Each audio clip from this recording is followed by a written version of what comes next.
The paper seems a bit heavier this morning, and I'm sure it's because at least half of the stories are about Bruiser Stone and Prince Thomas. They have not been seen. I continue reading and find a very old photo of Judge Hale.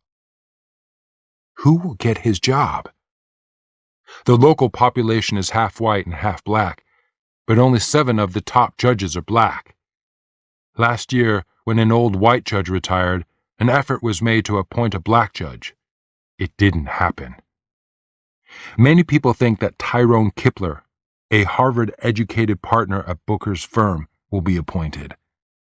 That's good news, since he helped Booker and me with our studies, and I have a lot of respect for him. At exactly 9 o'clock, I'm at the courthouse checking the Black versus Great Benefit file. Fortunately, His Honor Hale did not sign an order to dismiss our case before he died. I call Tinley Britt from a payphone and ask for Leo F. Drummond. I express my sorrow at the loss of his friend, and I tell him my clients will not accept his offer. He seems surprised, but has little to say. "I think that's a mistake, Rudy," he says patiently.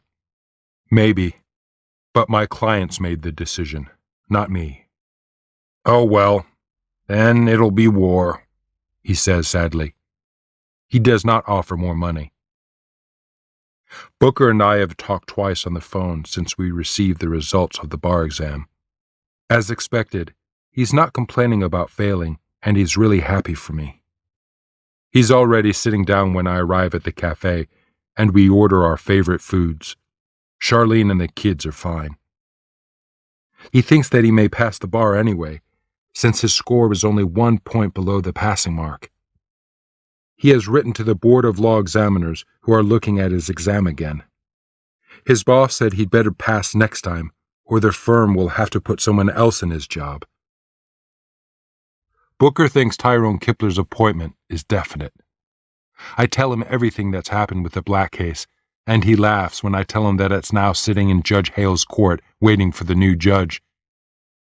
I tell him all about the games Drummond and Hale were playing 3 days ago when we went to argue the motion. Booker listens closely as I talk of Donnie Ray and his twin, and the transplant that didn't happen. "No problem," he says more than once.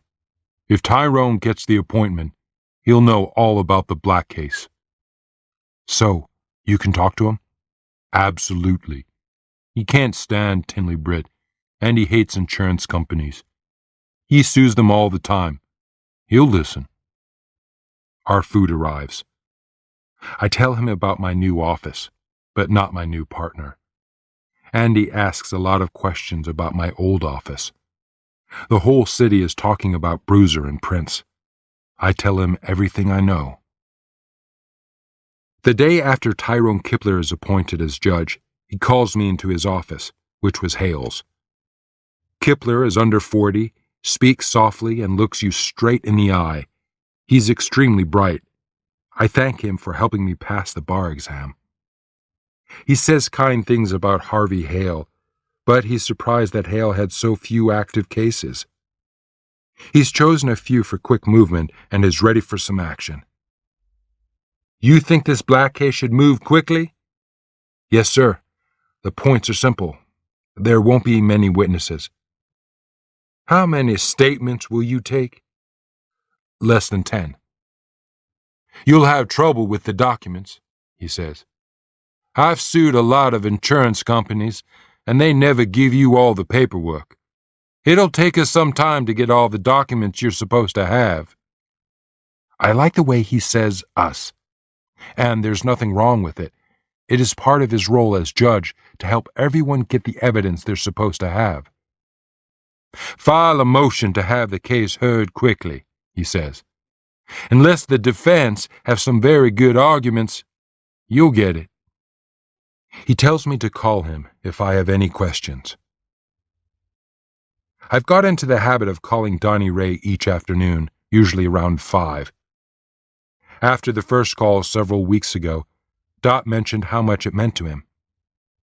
We talk about a variety of things, but never his illness or the lawsuit. I tell him about something funny that happened during the day, and I know the calls are an important part of the last days of his life. He sounds strong this afternoon. He says he's been out of bed and he'd love to go somewhere for a few hours and get away from the house and his parents. I pick him up at 7, and we eat dinner at a little neighborhood cafe. We talk about his childhood, funny stories from the earlier days of Memphis. We laugh a little, probably the first time in months for him. But conversation makes him tired. He hardly touches his food.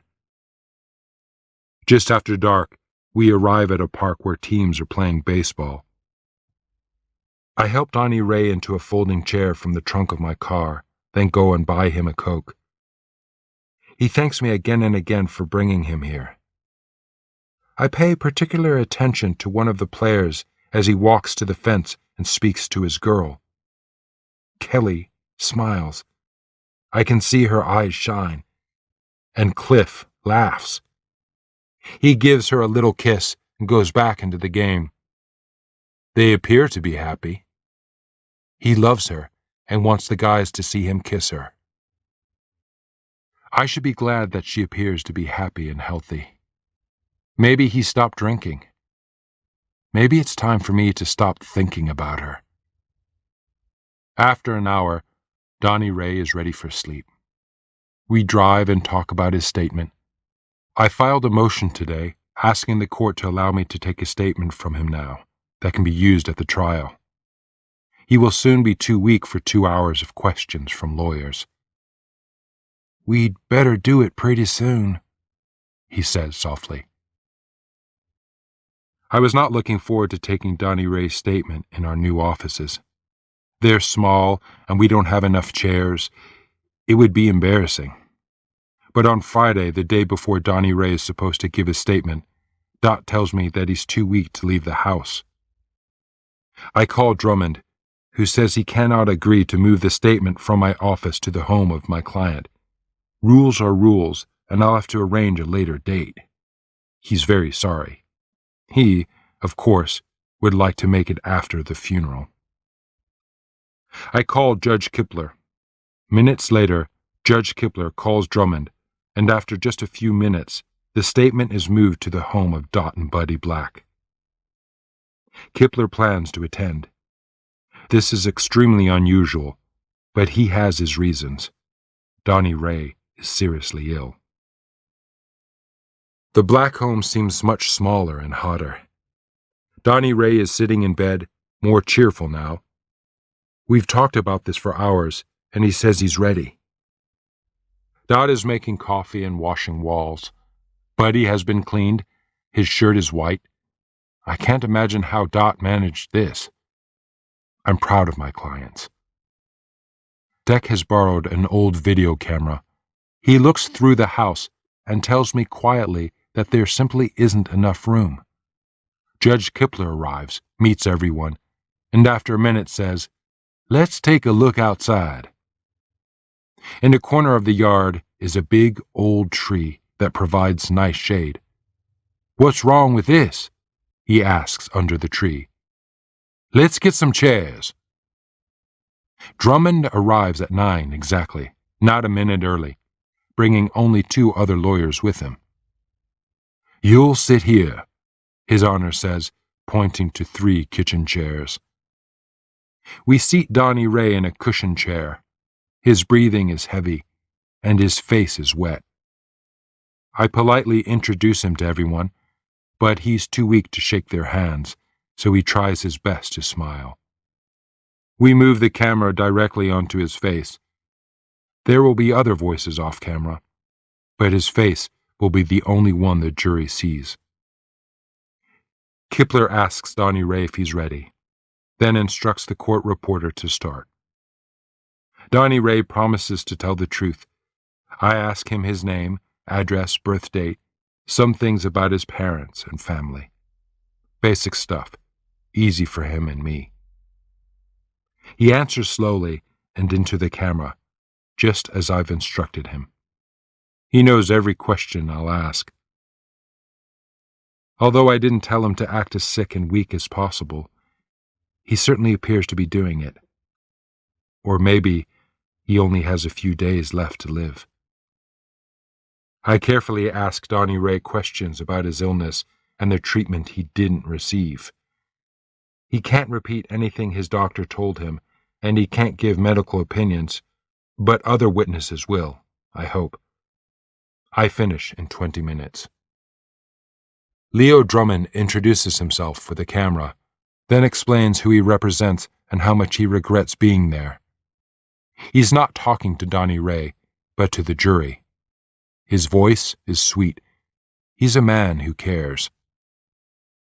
He gently asks whether Donnie Ray has ever left his house, even for a week or a month, to live anywhere else. They'd love to show that he left home and so shouldn't be covered by the policy his parents paid for. Donnie Ray answers with a polite and sickly, "No, sir." Did he ever work for a company where health insurance was provided? A few more questions like this are all answered with a soft, "No, sir." Drummond knows he must be careful. The jury will not like any rough treatment of this young man. He finishes in less than 10 minutes. Dot is quick to wipe her son's face with the wet cloth as Donnie Ray looks at me to see how he did. I smile. Judge Kipler begins carrying chairs back to the house, and Dot and I help Donnie Ray to the house. Just before we step into the door, I look to my left. Deck is at the fence, talking to the neighbors and passing out my cards. I arrive early for my appointment with Dr. Walter Cord and wait for an hour before a nurse comes and takes me to an examination room. A young man of about 35 rushes in. "Mr. Baylor," he says, holding out a hand. "Walter Cord. Let's hurry if we can. I have a lot of patients." I know doctors hate lawyers. I don't blame them. "We need a statement from you." "I'm very busy," he says. "I know, it's not for me, it's for Donnie Ray. I charge $500 an hour for testifying." This doesn't shock me because I expected it. In law school, I heard stories of doctors charging even more. I'm here to beg. "I can't afford that, Dr. Cord. I opened my office 6 weeks ago, and this is the only real case I have." It's amazing what the truth can do. This guy probably earns $1 million a year. He hesitates for a second. Maybe he thinks of Donnie Ray and not being able to help. Maybe he feels sorry for me. Who knows? "I'll send you a bill, okay? Pay when you can." Chapter 8. Surprises for Drummond. Next, it is Dot's turn to make a statement. Judge Kipler wants to be present for this one, too.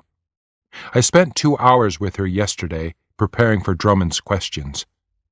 She'll be around to testify at the trial, but this is Drummond's chance to gather information, and it will take hours. Poor Dot's hands are shaking as she sits alone at the end of the table.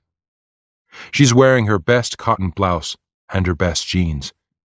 I explained to her that she did not have to dress up because the video will not be shown to the jury. At trial, however, it will be important for her to wear a dress. So there are 5 lawyers and a judge staring at Dot Black as she raises her right hand and promises to tell the truth. The first hour is spent on family history, and Drummond, as usual, is well prepared. Halfway through the 3rd hour, we finally get around to the claim. I have prepared a copy of every document connected to the file, including Donnie Ray's medical records, and these are in a neat pile on the table. We have no bad documents, but I don't know whether Drummond is so lucky. According to Kipler and Deck, it's not unusual in these cases for the insurance companies to hide things from their own lawyers. In fact, it's quite common, especially when the company has nasty things it would really like to bury. We start with the policy. The next document is the first letter of denial, then the stupid letter. I've told Dot to simply hand this to Drummond without saying anything. It's difficult for her, because the letter makes her so angry. Drummond takes it, reads it. Dear Mrs. Black, on 7 previous occasions, this company has denied your claim in writing. We now deny it for the 8th and final time. You must be stupid, stupid, stupid. Drummond has spent the last 30 years in courtrooms, and he is an excellent actor. But I know immediately that he has never seen this letter. His client didn't include it in the file. His mouth falls slightly open. He reads it a second time. He raises his eyes above the letter and looks at me. I am staring at him, a stare that says, "Caught you, big boy." 6.5 hours after we started, Kipler says that he's finished. It's early Sunday morning, and I'm riding to the bus station in Deck's car. The weather is clear and beautiful. The first touch of fall in the air. Memphis is lovely in October. Judge Kipler has set the date of the trial for February 8th and ordered Drummond to make sure that key employees at Great Benefit in Cleveland are available to give statements. A round-trip plane ticket to Cleveland costs just under $700. The law firm of Rudy Baylor cannot afford to fly me to Cleveland, so I'm going by bus. I'll be in Cleveland by 11 tonight, and the statements from the Great Benefit employees start at 9. I'm sure that the Tinley Britt lawyers are still sleeping. Later they will have breakfast, read the Sunday paper with their wives, then have a nice lunch. Around 5, their wives will drive them to the airport. After an hour in first class, they'll land in Cleveland and be driven to the finest hotel in the city. After a delicious dinner with drinks and wine, they'll meet in a comfortable conference room and plot against me until late. About the time I check into a cheap hotel, they'll be getting into bed, ready for war. I, of course, won't be able to sleep. Around the table are 8 enemies in dark suits, white shirts, expensive ties, and black shoes. 8 against 1. They look bright-eyed and fresh. Now, Rudy, we thought we'd start with the statement of Jack Underhill, says T. Pierce Morehouse, one of the 4 Tinley Britt lawyers. No, I don't think so, I say, nervously. Pardon? You heard me. I want to start with Jackie Lemanchek, the claims handler. But first, the file. We think you should start with Mr. Underhill. I don't care what you think. Shall we call the judge? Kipler's order clearly states that the 6 witnesses I've requested should be available at 9 this morning, and that I decide in which order to see them. Well, we have a problem with Jackie Lemanchek. She doesn't work here anymore. I stare at him. When did she leave? I ask. Late last week. We were in court Thursday. Did you know it then? No, she left Saturday. Where is she now? She's not an employee. We can't produce her. Okay. How about Tony Crick, assistant claims examiner? He's gone too. How interesting, I say, absolutely amazed.